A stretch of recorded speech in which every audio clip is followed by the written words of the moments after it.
गवान राम से जब न्याय मांगने आया एक कुत्ता। भारत में राम राज्य को सबसे न्यायपूर्ण व्यवस्था माना जाता है। जाने भगवान राम राज्य से जुड़ी एक रोचक घटना के बारे में और साथ ही राम जन्मभूमि के बारे में। भारत में राम राज्य को सबसे न्यायपूर्ण व्यवस्था माना जाता है। राम और सीता की कहानी तो भारत में सबने सुनी है, जिसमें राम सीता को रावण से बचाते हैं लंका पर आक्रमण करके। पूरी रामायण यही तो है। लेकिन वानर सेना और हनुमान जी से मिलने से पहले, यहाँ तक कि अयोध्या से वनवास लेने से पहले श्री राम अपने भाई लक्ष्मण के साथ जनता को न्याय देते थे। पुराणों में राम के बारे में एक बहुत ही सुंदर कहानी है। प्राचीन काल में इस देश के उत्तरी भाग में एक बहुत प्रसिद्ध मठ था जिसे कालिंजर के नाम से जाना जाता था। कालिंजर मठ उस समय का एक प्रसिद्ध मठ था। यह रामायण काल से पहले की बात है। रामायण का मतलब है लगभग 5000 साल पहले। राम के आने से पहले भी कालिंजर मठ का खूब नाम था। राम को बहुत न्यायप्रिय और कल्याणकारी राजा माना जाता था। वह हर दिन दरबार में बैठकर लोगों की समस्याएं हल की कोशिश करते थे। एक दिन शाम को जब दिन ढल रहा था, उन्हें दरबार की कार्यवाही समेटनी थी। जब वह सभी लोगों की समस्याएं सुन चुके थे, तो उन्होंने अपने भाई लक्ष्मण, जो उनके परम भक्त थे, से बाहर जाकर देखने को कहा कि कोई और तो इंतजार नहीं कर रहा।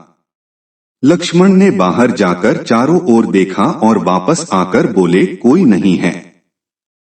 आज का हमारा काम अब खत्म हो गया है। राम बोले, जाकर देखो, कोई हो सकता है। यह थोड़ी अजीब बात थी। लक्ष्मण अभी अभी बाहर से देखकर आ चुके थे, मगर वह फिर से जाकर देखने के लिए कह रहे हैं। इसलिए लक्ष्मण फिर से गए और चारों ओर देखा, वहां कोई नहीं था।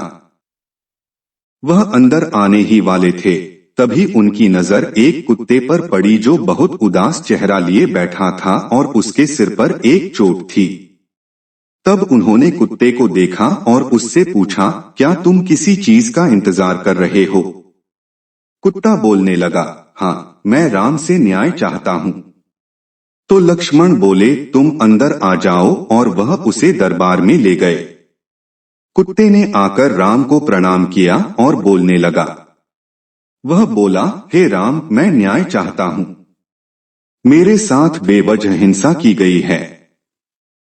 मैं चुपचाप बैठा हुआ था। सर्वथा सिद्ध नाम का यह व्यक्ति आया और बिना किसी वजह के मेरे सिर पर छड़ी से वार किया। मैं तो बस चुपचाप बैठा हुआ था। मैं न्याय चाहता हूँ। राम ने तत्काल सर्वथा सिद्ध को बुलवा भेजा, जो एक भिखारी था। उसे दरबार में लाया गया। राम ने पूछा, तुम्हारी कहानी क्या है? यह कुत्ता कहता है कि तुमने बिना वजह उसे मारा। सर्वथा सिद्ध बोला, हाँ, मैं इस कुत्ते का अपराधी हूँ। मैं भूख से बौखला रहा था, मैं गुस्से में था, निराश था। यह कुत्ता मेरे रास्ते में बैठा हुआ था, इसलिए मैंने बेवजह निराशा और गुस्से में इस कुत्ते के सिर पर मार दिया। आप मुझे जो भी सजा देना चाहें, दे सकते हैं। फिर राम ने यह बात अपने मंत्रियों और दरबारियों के सामने रखी और बोले, आप लोग इस भिखारी के लिए क्या सजा चाहते हैं? उन सब ने इस बारे में सोचकर कहा, एक मिनट रुकिए, यह बहुत ही पेचीदा मामला है। पहले तो इस मामले में एक इंसान और एक कुत्ता शामिल हैं, इसलिए हम सामान्य तौर पर जिन कानूनों को जानते हैं, वे इस पर लागू नहीं होंगे। इसलिए राजा होने के नाते यह आपका अधिकार है कि आप फैसला सुनाएं।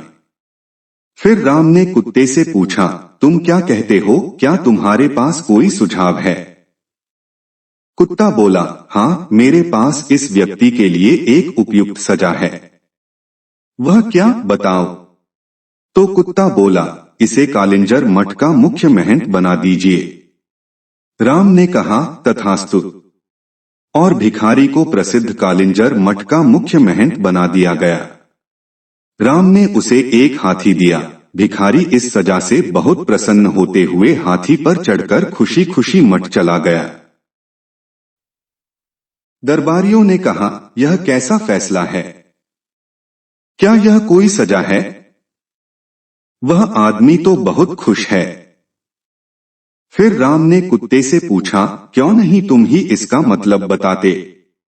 कुत्ते ने कहा, पूर्वजन्म में मैं कालिंजर मठ का मुख्य महंत था और मैं वहां इसलिए गया था क्योंकि मैं अपने आध्यात्मिक कल्याण और उस मठ के लिए सच्चे दिल से समर्पित था, जिसकी बहुत से दूसरे लोगों के आध्यात्मिक कल्याण में महत्वपूर्ण भूमिका थी।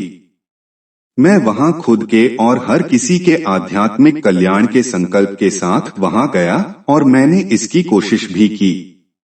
मैंने अपनी पूरी कोशिश की, मगर जैसे जैसे दिन बीते धीरे धीरे दूसरे छिटपुट विचारों ने मुझे प्रभावित करना शुरू कर दिया। मुख्य महंत के पद के साथ आने वाले नाम और ख्याति ने कहीं न कहीं मुझ पर असर डालना शुरू कर दिया। कई बार मैं नहीं, मेरा अहं काम करता था। कई बार मैं लोगों की सामान्य स्वीकृति का आनंद उठाने लगता था। लोगों ने मुझे एक धर्मगुरु की तरह देखना शुरू कर दिया। अपने अंदर मैं जानता था कि मैं धर्मगुरु नहीं हूं, मगर मैंने किसी धर्मगुरु की तरह बर्ताव करना शुरू कर दिया और उन सुविधाओं की मांग करना शुरू कर दिया जो आमतौर किसी धर्मगुरु को मिलनी चाहिए। मैंने अपने संपूर्ण रूपांतरण की कोशिश नहीं की, मगर उसका दिखावा करना शुरू कर दिया और लोगों ने भी मेरा समर्थन किया।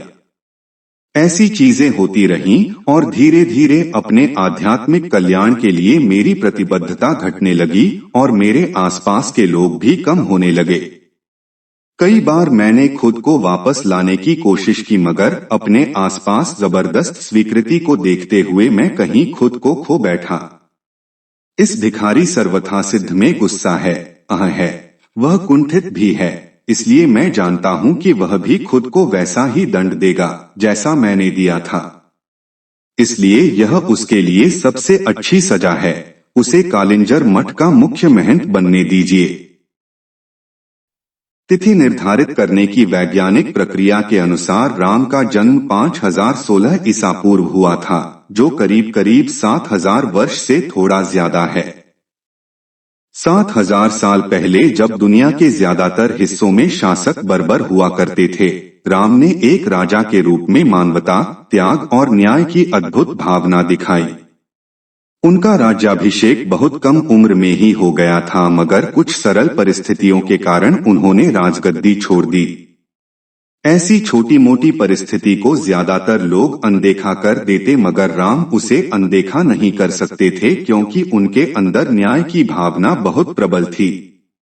इसलिए उन्होंने राजा का पद छोड़ दिया और अपनी पत्नी तथा एक भाई के साथ राज्य छोड़कर चले गए। वे उनका साथ नहीं छोड़ना चाहते थे और उनके पीछे पीछे चल दिए। तीनों जंगल में सत्ता, सुख सुविधाओं के बिना और गुमनामी में रहे, बहुत सी मुसीबतें झेली। राम ने अपनी प्रिय पत्नी को खोने की हृदय विदारक स्थिति का सामना किया जिसे कोई दूसरा पुरुष उठा कर ले गया था।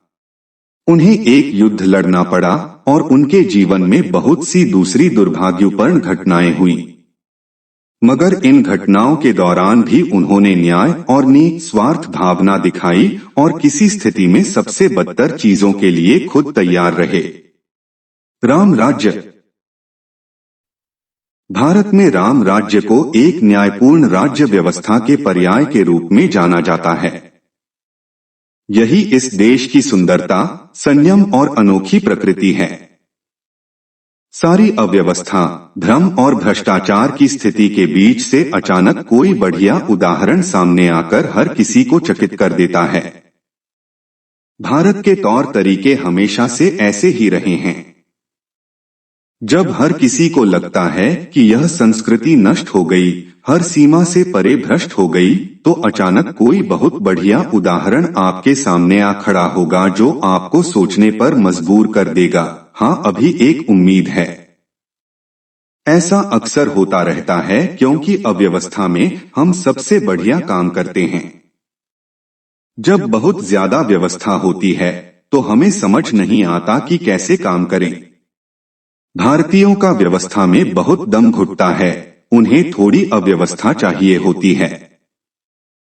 मैं जानता हूं कि पश्चिमी लोगों के लिए यह कुछ ज्यादा अव्यवस्था है, मगर यह बस थोड़ी सी ही है, ठीक है। क्या थोड़ा है और क्या ज्यादा, इसका मानदंड हर देश के लिए अलग अलग होता है। भारतीय मानदंडों से यह बस जरा सी अव्यवस्था है और उसके बिना वे सहज महसूस नहीं करते, उन्हें इसकी जरूरत होती है।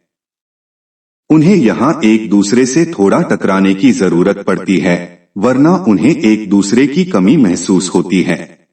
ऐसे ही रोचक और ज्ञानवर्धक वीडियो को रोजाना सुनने के लिए वीडियो को लाइक करें और चैनल को सब्सक्राइब करें।